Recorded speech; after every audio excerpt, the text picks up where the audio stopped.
I'm Andreas Hamberger, and this is the Hamberger Report, where I cover AI governance, enterprise architecture, and the technology decisions that actually matter to the people who have to make them. If you find this useful, subscribe and hit the like button. It helps more professionals find the channel. Now let's get into it.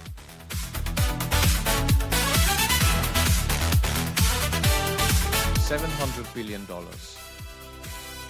That is what America's 5 largest technology companies will spend on artificial intelligence infrastructure this year alone. Amazon, $200 billion, directed at AWS. Alphabet, up to $185 billion. Meta nearly doubled its AI spending forecast. And in July 2025, Nvidia became the first company in history to reach a $4 trillion market valuation. I'm Andreas Hamberger.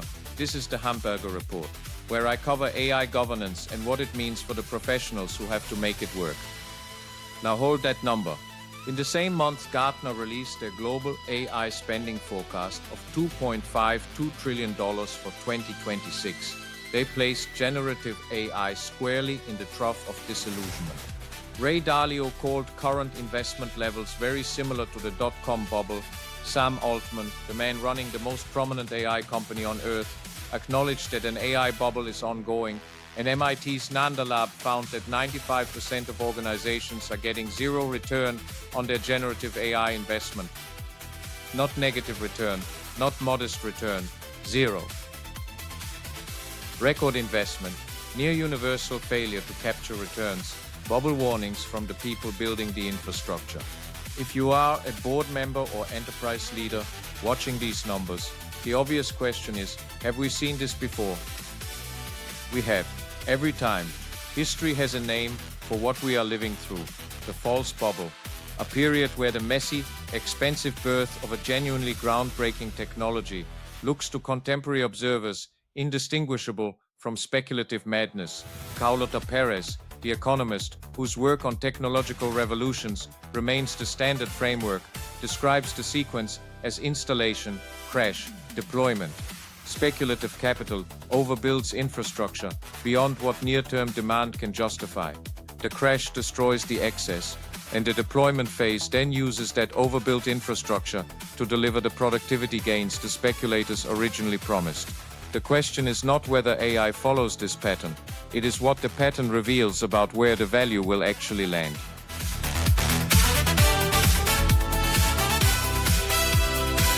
Around 1440, Johannes Gutenberg introduced movable type in Mainz.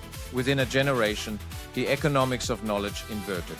A hand-copied manuscript that had cost a scribe a year of labor could be set in type and run off in days. By 1500, European presses had produced 20 million volumes, more than all the scribes in history combined. The establishment did not see a revolution. It saw a crisis. Abbot Johannes Trithemius wrote an entire treatise arguing that printed books were error-prone, ephemeral, and spiritually inferior to manuscripts copied by consecrated hands. Scribes' guilds protested the destruction of their livelihoods. Dozens of print shops across Germany and Italy went bankrupt in the 1470s and 1480s as supply outran demand. By every metric available to a 15th century analyst, the printing press looked like a speculative disaster.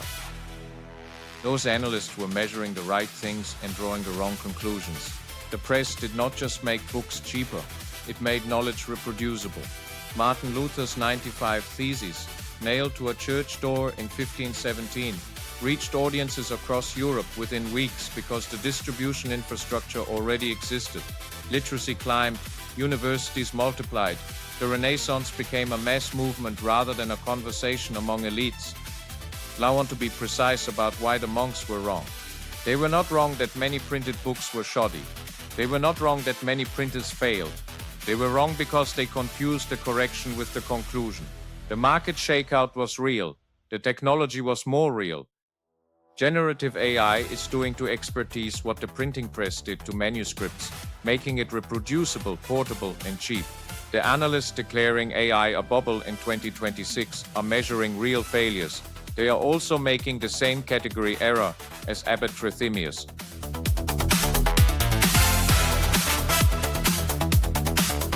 In In the 1790s, British investors poured capital into canal construction at rates that alarmed the financial press.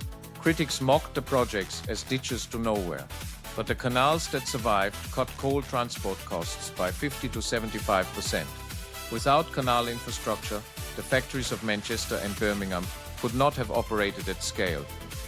Half a century later, the pattern repeated.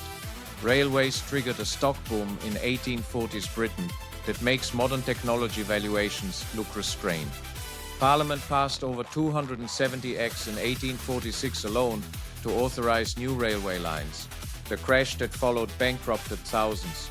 The Times declared the speculative fever broken. Was the country poorer? Railways reduced transport costs by up to 90%. They created national markets where only regional ones had existed. The failed investments subsidized the successful ones by doing the expensive work of proving what did not work. The dot-com crash is the comparison AI skeptics reach for most often. When the Nasdaq lost 78% of its value, trillions evaporated. But what survived? The fiber optic cables, the server farms, the payment systems. Amazon's share price fell 94% from its 1999 peak. The company used the downturn to build the fulfillment and cloud infrastructure that made it one of the most valuable companies in history. Here is where the lazy "it's another bubble" framing falls apart. The Nasdaq today trades at roughly 26 times forward earnings, a premium, but dramatically lower than the 50 times multiple seen at the dot-com peak. The companies driving AI spending in 2026 are funding their capital expenditure from free cash flow, not from speculative equity. When the correction comes, and it will, there are real earnings underneath. That changes the recovery arithmetic entirely.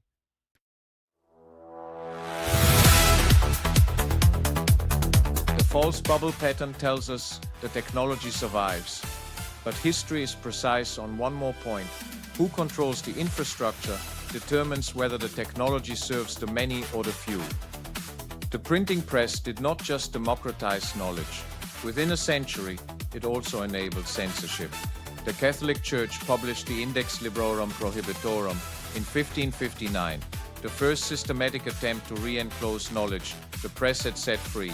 Railways created national markets and also created monopolies that required legislative intervention across two continents. The internet connected the world and produced platform monopolies that now control information flows for billions. Every technology that reshapes access to capability faces the same fork: democratization or enclosure.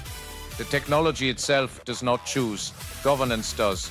Governance decision signals in AI are already loud.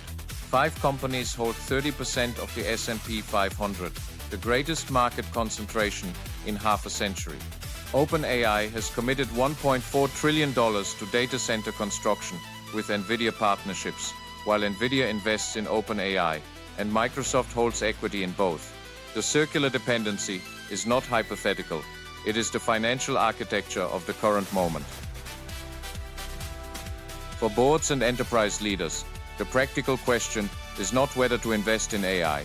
It is where to invest, how to measure returns on a realistic timeline, and who in your organization owns the governance framework that separates disciplined deployment from speculative access. The organizations that kept building through the trough will own the capability that matters. But building through the trough is not the same as building blindly. The canals that survived were not the most ambitious. They were the ones on the right routes with sound engineering. The internet companies that emerged from the crash were not the ones that spent the most.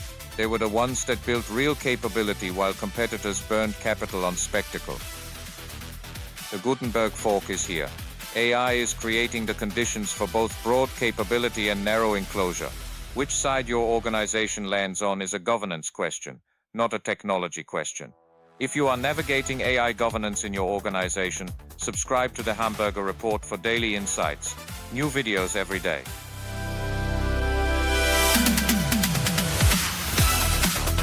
That is the Hamberger Report for today. If this was useful, subscribe and hit the like button. It helps more professionals find the channel. You will find links to everything we covered in the description below. I am Andreas Hamberger, and I will see you tomorrow.